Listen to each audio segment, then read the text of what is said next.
Here is what Carlota of Mexico was never told. On April 9, 1864, the night before she sailed to become Empress of Mexico, a document was signed at Miramar Castle on the Adriatic coast. It was called the Family Pact. In it, Archduke Maximilian of Austria surrendered every claim to the Habsburg imperial throne, his titles, his succession rights, his standing in the most powerful royal house in Europe, in exchange for a crown in Mexico. Maximilian signed it reluctantly. He felt cheated. He said so. Carlota signed whatever she was told to sign. What no one explained to her, what history has never quite stopped to name, is what that document did to her specifically. Maximilian was exchanging one imperial identity for another. If Mexico failed, as the men in that room already privately suspected it might, his family had already shown they could reinstate him.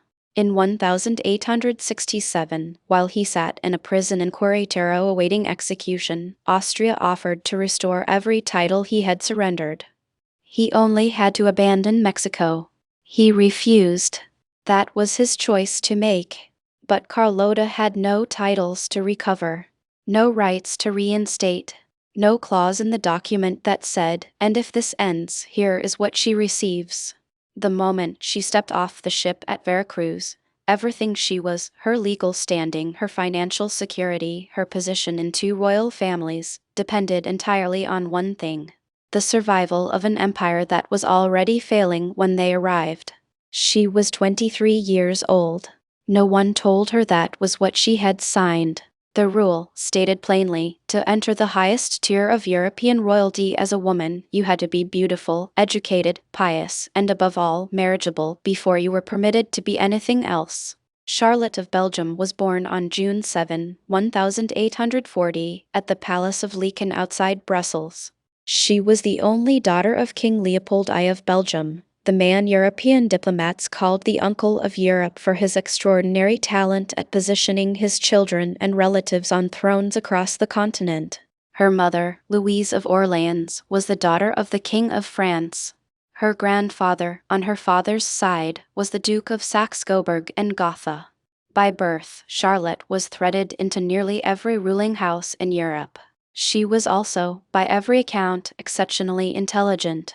Those who knew her as a child described a girl who read with real hunger, who pushed for the same education as her brothers, and who could follow her father's diplomatic conversations and offer observations that surprised adults. She became fluent in French, German, English, and Italian, and would later add Spanish. She studied history with a seriousness that, in a prince, would have been groomed into statesmanship. In a princess, it was considered somewhat inconvenient. Because Charlotte was not being educated to govern. She was being educated to attract. The distinction mattered enormously, and she may not have fully understood it until the machinery around her made it impossible to ignore. Her mother died when Charlotte was 10 years old. Her father became more attentive, which helped. But the structure of her life didn't change. When she turned 16, the suitors began to arrive. Leopold I preferred Pedro V of Portugal for his daughter, a safer, simpler match. Charlotte herself had other ideas. She had met Archduke Maximilian of Austria, the younger brother of Emperor Franz Joseph I, during a visit to Brussels in the summer of 1856. He was 24. He was charming, well-traveled, genuinely idealistic about liberal governance, and handsome in the way that court portraiture could not quite capture. She fell, by all accounts, completely. Maximilian was more measured. After their first meeting, he wrote to his brother, "She is very clever, which is a bit worrying, but no doubt I will get over that." Whether he intended this as a joke or an honest assessment, no one can say for certain. What is documented is that he saw her intelligence as something to manage, not something to engage. The marriage took place on July 27, 1857, just after Charlotte's 17th birthday. She was now Archduchess Charlotte of Austria. She had met the entry requirement: beauty, breeding, appropriate piety, and the willingness to subordinate her identity to her husband's family name. What she had surrendered in exchange, her Belgian royal identity, her place in her father's household, and, under Austrian law, which now governed her, any independent legal standing over her own property, her finances, or her future decisions. She was 17. She signed what she was told to sign. The rule of entry had been satisfied. The other rules were waiting. The rule, what happens in the marriage stays in the marriage. What you suspect about your husband, about his past, his health, his fidelity, is not something you raise with your family, your ladies-in-waiting, or the diplomatic correspondence that moves between courts. Silence is not weakness. Silence is the price of dignity. And dignity is the one thing the system allows you to keep. At Miramare Castle, and later in Milan where Maximilian served as Viceroy of Lombardy-Venetia, Charlotte discovered things about her husband that had never appeared in the courtship. The first, and most consequential, he had, in all likelihood, contracted syphilis before their marriage. Historians have noted this with appropriate care about the limits of the evidence. It cannot be confirmed with absolute certainty from the medical records of the 1850s, but the circumstantial case is strong. Maximilian had a known history of relationships before his marriage. The disease, if treated incompletely in the era before modern medicine, could cause sterility in men. The couple had no children. In 7 years of marriage, Charlotte never conceived. In the world they inhabited, this was catastrophic. An archduchess without children had failed in her primary dynastic obligation. An empress without an heir had no secure future. The silence around this failure was suffocating, not because no one noticed, but because everyone noticed and no one could say what they noticed. The whispers at the Habsburg court didn't speculate about Maximilian's health.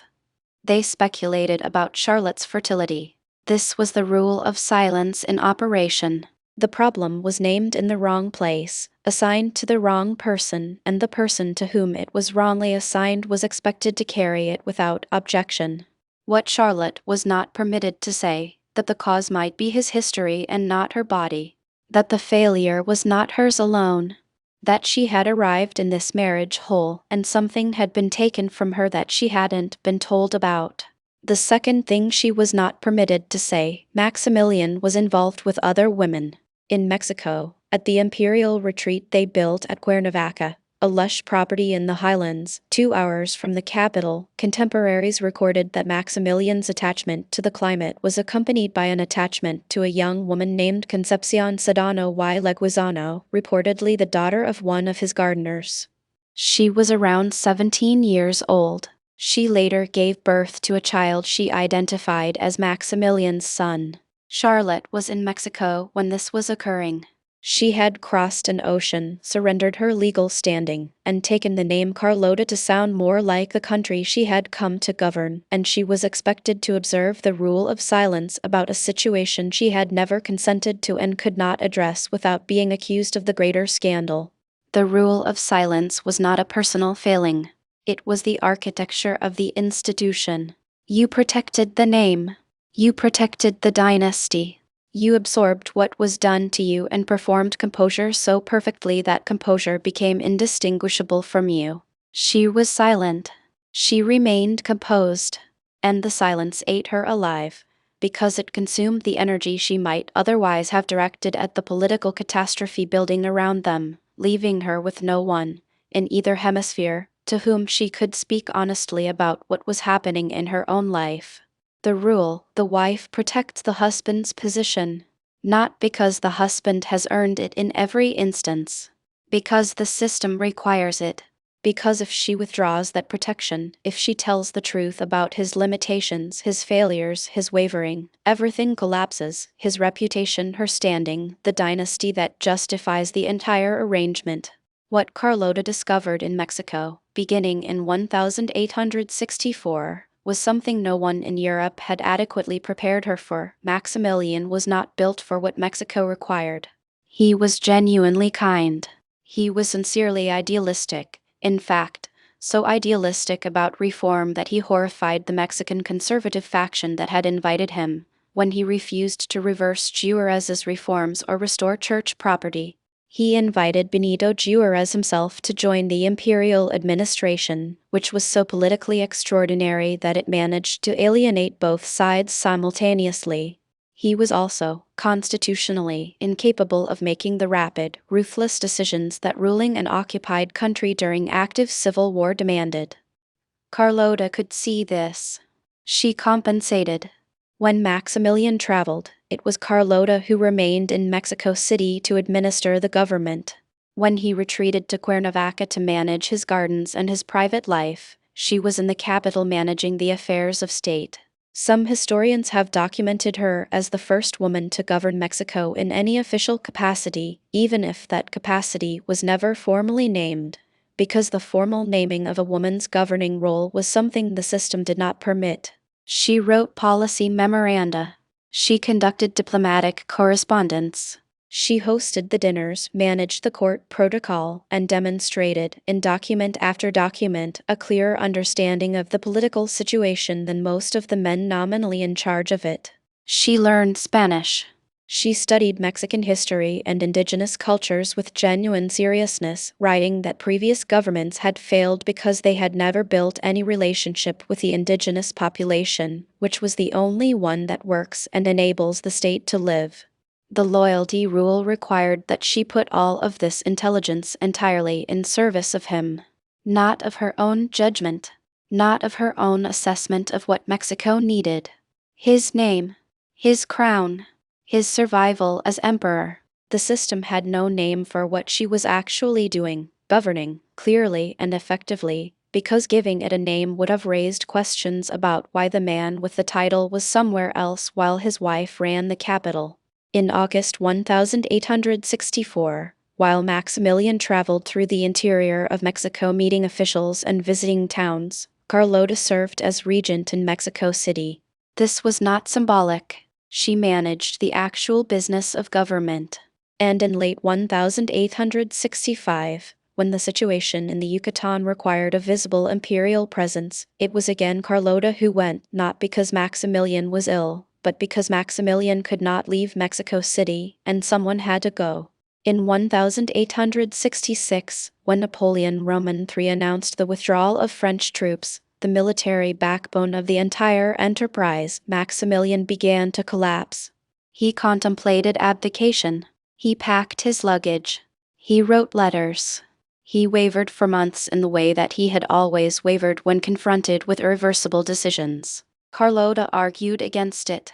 Her grandfather, Louis Philippe, had surrendered the French throne in 1848, and she believed, and said explicitly, that this surrender had destroyed the family's legitimacy forever. She reportedly told Maximilian that as long as there were 6 feet of the empire left, if he remained, dead or alive, there was still an empire. She called abdication a coward's solution. The loyalty rule demanded that she shore up his position even when her own judgment might have told her something else. So she did. And then, when the lobbying was done and the decision was made, she sailed to Europe alone to fight for him in the courts of people who had already decided he was finished. The rule, the empress looks like an empress. In public, at all times, regardless of what is occurring in the marriage, in the finances, in the military situation, the face she presents to the world is not her private face. It is the face the institution requires. The performance is not optional. The performance is the job. The documentary record of Carlota's imperial years in Mexico captures this performance in almost painful detail. In the 1865 portrait by Albert Greffel, the most widely reproduced image of her from this period, she is immaculate, full imperial regalia, posture precisely correct, expression composed with the particular trained composure of someone who learned, very young, that emotion shown in public is a liability. Nothing in the image suggests that at the time of its painting, she was governing the country under sustained military siege while her husband managed the crisis from a distance. The performance extended to public tours. In late 1865, when the situation in the Yucatan required a visible display of imperial confidence, it was Carlota, not Maximilian, who made the journey. She arrived in Merida in a coach drawn by 4 white horses, along a street dressed with flower arches, greeted by crowds that local authorities had carefully arranged. She visited hospitals. She inspected infrastructure. She attended receptions and spoke with local officials in Spanish. She presented, at every moment, the image of an engaged empress who believed entirely in the enterprise she represented. What the performance concealed was this: by late 1865, the Second Mexican Empire was disintegrating. The Mur Convention, the financial agreement Maximilian had signed before leaving Europe, required him to repay France 260 million francs from Mexican customs revenues, which had never generated anything close to that figure. The conservative faction that had engineered his invitation was horrified by his refusal to reverse liberal reforms. The liberal armies loyal to Juarez controlled more territory than the dispatches from Mexico City were willing to acknowledge. Napoleon Roman III, facing Prussian military pressure in Europe and American pressure under the Monroe Doctrine, was already calculating his exit. None of this was visible on Carlota's face. At the dinners she hosted, in the letters she wrote, in the audiences she granted, and the public appearances she made, the performance held. It held because she was extraordinarily disciplined. And it held because the rule of appearance left her no alternative: show the fracture, and the empire falls faster. The labor this required, the constant management of what she showed versus what she knew, is not something the historical record names as labor. It was simply expected. It was part of what she had signed up for when she met the rule of entry at 17. There is a moment in every woman's story in this series where the rules begin to collapse in on each other, where loyalty requires silence, and silence requires performance, and performance requires a kind of daily violence against your own perception of reality, because what you are performing is no longer true. This is Carlota's moment. She is about to do something that was not in any rule book. She is about to leave Mexico, cross the Atlantic alone, and stand in front of the most powerful men in Europe and demand that they save something they had already privately buried. She will do this because the rule of loyalty required it. She will do it because she had no other tool. And she will fail because the rules that had governed her entire life offered her no framework for what happens when the system itself gives up. If you recognize something in this, the performance, the carrying, the requirement to function inside contradictions that have no resolution, this channel exists to name those things. Subscribe. These stories deserve to be seen. The rule: the Empress does not manage money. Money is managed for her, and on her behalf, by the men whose names are on the legal instruments. What she can access, what belongs to her, what she may negotiate, these are questions the system does not encourage her to ask. Carlota came from real wealth. Her father, Leopold I, was considered one of the most financially disciplined monarchs in Europe, and the Belgian royal finances were managed with a rigor unusual in royal households of the era. Her family connections, through Belgium, France, and the House of Saxe-Coburg, represented a network of substantial fortunes. When she married Maximilian in 1857, whatever personal financial standing she had moved into the orbit of the Habsburg family. That was the law. That was the institution. That was the rule. The financial architecture of the Mexican Empire was built on assumptions that collapsed before they could be tested. The Mur Convention, signed the night before Carlota and Maximilian sailed for Mexico, committed Maximilian to repaying 260 million francs to France, drawn against Mexican customs revenues that had never approached anything like that figure even in peacetime. The loan proceeds that actually reached the imperial treasury were a fraction of the nominal amount after French occupation costs, Mexican military debts, and prior claims were deducted. The empire was structured, from its first day, to be financially dependent on Napoleon Roman III's ongoing goodwill. When that goodwill evaporated in 1866, when Napoleon announced his troops were withdrawing, the financial position was revealed as what it had always been: a debt-financed experiment with no independent income source and no fallback. Carlota understood the numbers with a precision that surprised people who expected an empress to concern herself with court ritual and not with fiscal policy. She had written with unusual clarity to European correspondents about the gap between what had been promised and what existed. She saw the trap. She could describe it in detail. What she could not do was open it, because the money, whatever existed of it, was not hers to negotiate. It was Maximilian's. And Maximilian was in Mexico, retreating to Cuernavaca, while she was being dispatched to Paris to plead with Napoleon for the continuation of an arrangement that Napoleon had already decided to end. This is the financial rule's most precise expression. The person who most clearly understood the financial crisis was the one person in the marriage with no legal authority to address it. She could see the problem. She could not touch the instruments. When the empire fell, there was no settlement, no provision, no acknowledgement that she had invested 7 years of her life, her political intelligence, her social capital, and her health in an enterprise she had no legal claim to, because the law did not classify her contribution as anything other than the ordinary obligations of a wife. She left Mexico with nothing she could itemize. The rule, the empress produces an heir. This is not one obligation among many. It is the obligation that validates every other aspect of her position. Her intelligence, her administrative ability, her public performance, all of it exists in service of the dynasty's future. And the dynasty's future is a child. Without one, the legitimacy of everything she has done is perpetually conditional. Carlota never conceived. After 7 years of marriage, no pregnancy. The Habsburg court had noted this. The Belgian royal family had noted this. The whispering campaign that followed, about her fertility, about what this absence meant for the empire's future, was not directed at Maximilian. It was directed at her.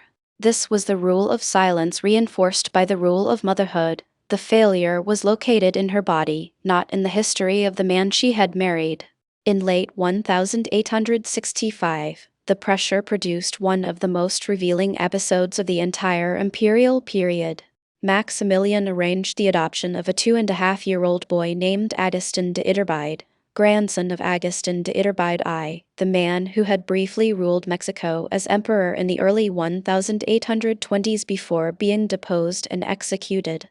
The child's mother, an American woman named Alice Green who had married into the Iturbide family, was presented with a pension arrangement and pressured into signing away her son.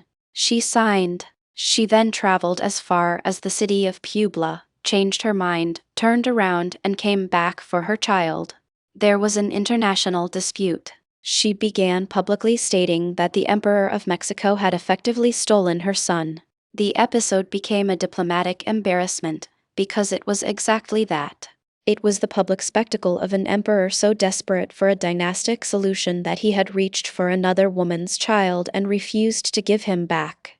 The child's name in this episode was a calculated piece of political theater. Iturbide was one of the few names in Mexican history with any imperial association.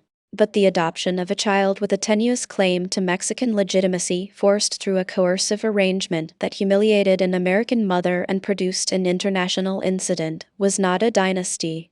It was an improvisation. And improvisations of this kind, built to solve in public a problem that could not be acknowledged in private, tend to reveal exactly the problem they were designed to hide. What of Carlota in this? She participated in the adoption. She accepted the role of adoptive mother. She performed it with her customary composure. The historical record does not tell us what she thought about receiving another woman's child as the solution to a problem she had not created, what it had taken from her, what she felt about performing motherhood publicly for a dynasty in a country she had moved to at 23, while privately carrying the knowledge of why her own children had never come. The rule of motherhood did not include space for any of that. The rule, there is no clean exit. For a woman in Carlota's position, in the 1860s, the options available when a royal enterprise collapsed were narrow to the point of invisibility. Divorce was canonically forbidden for a Catholic empress and socially unthinkable regardless. Widowhood, under the right circumstances, might have preserved a regency. What there was no provision for, what the system had simply never designed an answer to, was this. The empire fails while the emperor is alive and imprisoned, the empress has a mental breakdown while lobbying for his rescue, and the empress returns to Europe with nothing. This is what happened, and the way it happened reveals the machinery more clearly than anything else in her story. In the summer of 1866, with French troops withdrawing and Juarez's forces advancing, Carlota sailed from Veracruz. Her mission was to reverse Napoleon Roman III decision. She went to St. Cloud and met with Napoleon in person. He was courteous. He was immovable.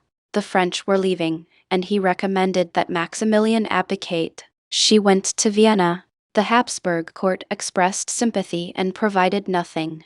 She went to Rome, seeking an audience with Pope Pius Roman IX, requesting that the Vatican use its moral authority to sustain the empire.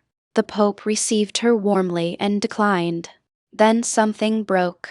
The following morning, Carlota returned to the Vatican without an appointment. When the Pope eventually appeared, she threw herself at his feet. The audience was no longer about Mexico. It was about her belief that her own staff was trying to poison her, that the food she was being served, the water she drank, were laced with something intended to kill her. She demanded to eat only what was prepared in the papal kitchens. She insisted on testing food with a cat before consuming it. She refused to leave. Pope Pius Roman IX, according to accounts of the time, had a cot installed for her in his private apartments. She spent the night. It was the first, and as far as the record shows, the only, time in documented history that a woman slept inside the Pope's private Vatican quarters. She did so because she believed she would be murdered if she left. Her doctors diagnosed what they observed with the language available to them in 1866, madness with fixed ideas of persecution. She was 26 years old. Her brother Philip, Count of Flanders, came to collect her. She was brought to Miramer Castle on the Adriatic, where she and Maximilian had signed the family pact, where their Mexican empire had begun, and then transferred to Belgium. Across the Atlantic, meanwhile, Maximilian had been captured at Querétaro in May 1867. As he sat in prison awaiting his fate, Franz Joseph I of Austria sent an extraordinary offer through diplomatic channels. Maximilian would be reinstated in all his rights as Archduke of Austria, every title he had surrendered at Miramer, if he would renounce Mexico and return to Europe. The offer was formally communicated through the American State Department to the Mexican government, with a request that it be conveyed to Maximilian. He refused. He was executed by firing squad on June 19, 1867, at the Cerro de las Campanas, the Hill of the Bells, in Querétaro. He was 34 years old. His last words, by the accounts of those present, were a forgiveness of his enemies and a prayer for Mexico. The Belgian royal family learned of his death while attending the Paris International Exposition. They decided, as a family, not to tell Carlota. They concluded that the news would destroy whatever remained of her stability. So they withheld it. She was not informed of Maximilian's execution until early 1868, when his body was returned to Europe for burial, 6 months after his death. When she finally learned the truth, it finished what the breakdown in Rome had begun. She was brought to Bouchout Castle, north of Brussels, and she would remain there for the next 60 years. The rule of exit operated as follows. When the system can no longer use a woman, it removes her from public view. It classifies her condition as medical rather than situational. It places her somewhere quiet, cared for but contained, and it moves on. Not out of cruelty, out of convenience. Because the system that broke her had no language for what had been done to her, and no mechanism designed to repair it. The rule that broke Carlota was not one rule. It was the moment they all converged simultaneously, loyalty against silence, performance against reality, the rule of entry against the rule of exit, and the convergence had no resolution the system was capable of offering. Consider what the machinery had asked of her, accumulated across a life, Enter at 17. Surrender your legal identity. Produce an heir, and when the heir does not come, absorb the implications without objection, even when the cause was not yours. Remain silent about what is happening in the marriage. Perform happiness and confidence in public while managing, in private, a political catastrophe, a financial trap, a husband who governs from a distance, and the daily knowledge that the men who built this enterprise have already given up on it. Cross an ocean alone to fight for someone else's position in courts that have already closed their doors. Fail. Return broken. And then be told, 6 months later, when the body arrives, that the man you were fighting for has been dead since June. Maximilian was dead. The empire was over. The debt was unpaid and unresolvable. The child they had adopted had been reclaimed by his family. The Austrian titles she had no claim to in the first place were not hers to recover. Her position in the Belgian royal family was charitable, the castle at Bouchout provided by her brothers, the staff provided by her family, her daily existence underwritten by the people she had left when she married at 17. She was 26 years old and entirely dependent on the charity of a family she had legally departed a decade earlier. At Bouchout, the decades accumulated. She walked the castle grounds. She embroidered. She played cards with the small staff permitted to attend her. She listened to her gramophone. She lived, inside those walls, in a strange compression of the imperial life she had been trained for, the routines without the power, the attendance without the audience, the form of a court life stripped of every purpose that had made it meaningful.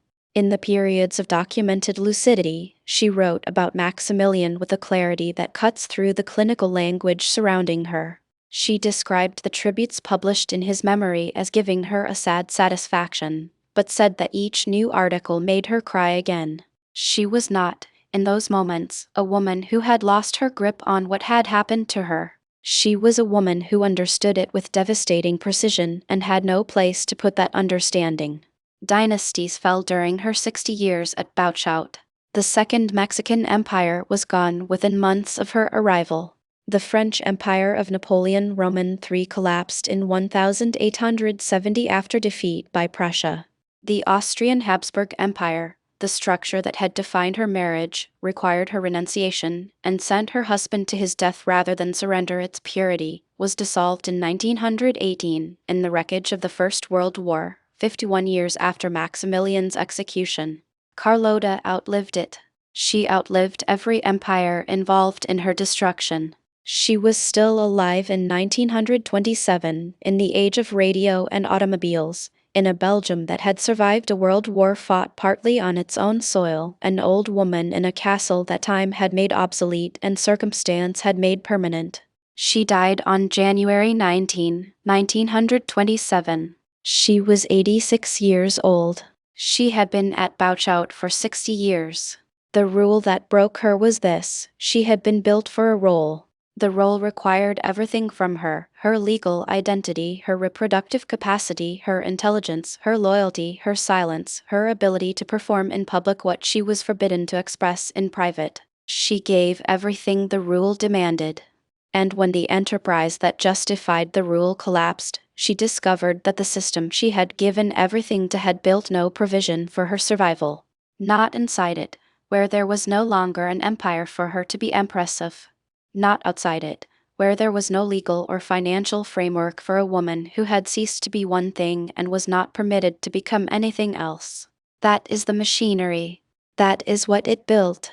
What I want to say, after watching Carlota's story unfold across this evidence, across the documents, the diplomatic dispatches, the court records, the letters she wrote in French from Bouchout that historians still reference, is this: no individual destroyed her. Not Napoleon Roman III, who withdrew his troops to protect France from Prussia. Not Maximilian, who refused to abdicate and walked to his execution believing, according to those present, that Carlota had already died. Not Franz Joseph, who allowed his brother to sail to Mexico and then tried, too late, to call him back. Not the Belgian royal family, who withheld the news of the execution and installed her at Bouchout, which was the only solution available to people working inside a system that had no other category for what she was. Each of them made choices. Some were bad choices. But the thing that made her destruction possible, the thing that made it, in a certain grim sense, inevitable, was not any individual decision. It was the machinery. The machinery operated on one organizing principle: the wife is an instrument of the dynasty, not a person with independent standing within it. She enters through compliance and beauty. She serves through silence and loyalty. She sustains through performance and childbearing. She has no independent claim to the finances, no authority over the children, no viable means of exit, and no position, legally, socially, financially, that exists outside the one the marriage defines. When the marriage ends through catastrophe, the instrument has no further function. Instruments without function are stored. Bouchout was the storage solution. 60 years of it. Carlota of Mexico spoke 5 languages. She governed a country, however briefly and however chaotically, with greater political precision than the man who nominally held the title. She identified the financial trap of the Mexican Empire more accurately than Maximilian's own advisors.